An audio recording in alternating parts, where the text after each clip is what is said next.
Well, joining me now to discuss further is Sarah Burrows. She's the founder and chief executive of Children Heard and Seen, an organisation that supports young people and their families who are affected by parental imprisonment. And Sarah, when we looked at the cases that Katerina was talking about, families that have been affected by a parent viewing online sexual abuse images, are there many families in that position, do we think? I think the difficulty is that it's really unknown. I mean, most people are surprised that we don't know how many children have a parent in prison. There's an estimate. Crest estimated 312,000, Bernardo's 200,000. So if we don't know who the children are, how can we then work out how many children are impacted? But the effect that it has of that knock on the door, as was described, and somebody coming in and saying, Dad has done this dreadful thing, and he then goes away. It's been compared to the effects of PTSD. It can be an enormously traumatic experience for a family and the kids to go through. Absolutely. And the children and the family members left behind often take the rap for what's happened from the community.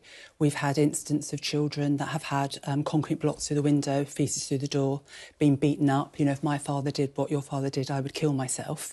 We've had children not being able to return to school.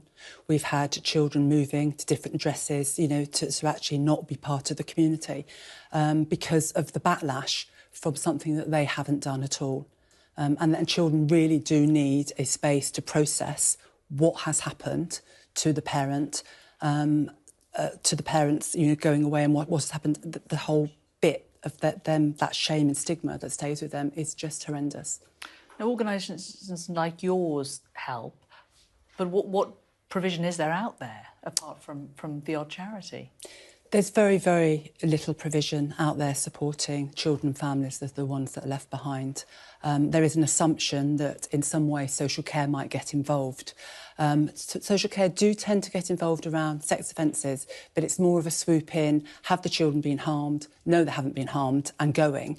And families are left behind reeling, like, how do I actually explain to the child what's happened? Social services say that the families need to explain, but there's no support about how to explain.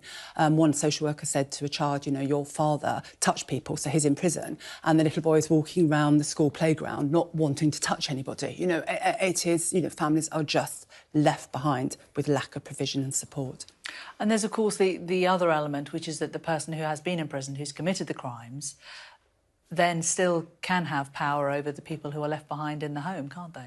This is something a number of parents that we support talk about. They end the relationship. They no longer want to be in the relationship. But the parental control, obviously parental responsibility stays, and the men tend to control from the prison. So families talk about the being able to stop them accessing mental health support, choosing which school they're at, wanting school feedback. And the children could actually be victims. We have children that are the victims. We know they're the victims, but there's not enough evidence to proceed. However, and the men are still able to control from the prison. What do you think could be done to change the situation, to make it better for these families that, through no fault of their own, have suddenly been catapulted into this hell of having social stigma and their lives torn apart? I think, first of all, there needs to be an identification mechanism. Who are the children? Where are they? And there needs to be support services out there for the children. And I think there is a way through using the school's admissions, you know, pupil premium.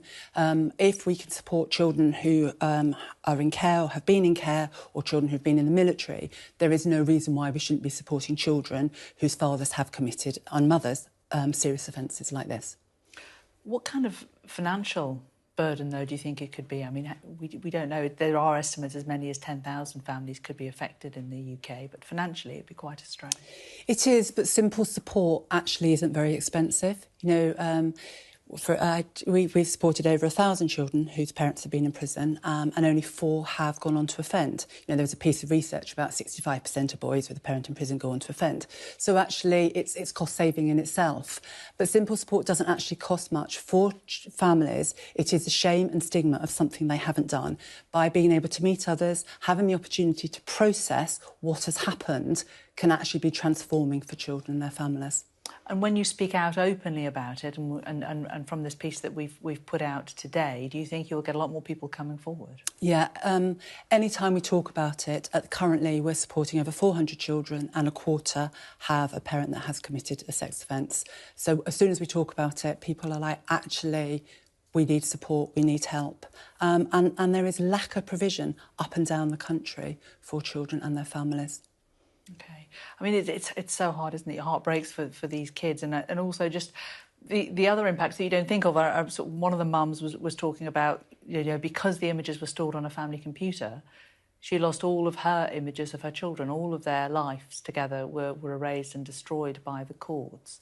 It's people are losing their history and their identity, aren't they? And they aren't the people who've committed the crimes. No, and not only are they losing that sort of practical history, what their hopes and their dreams were, what they believed life wasn't what life was, and they're having to grapple with that. The relationship that they thought they were in wasn't the relationship. Their hopes and their dreams and their aspirations for the future have just been blown up.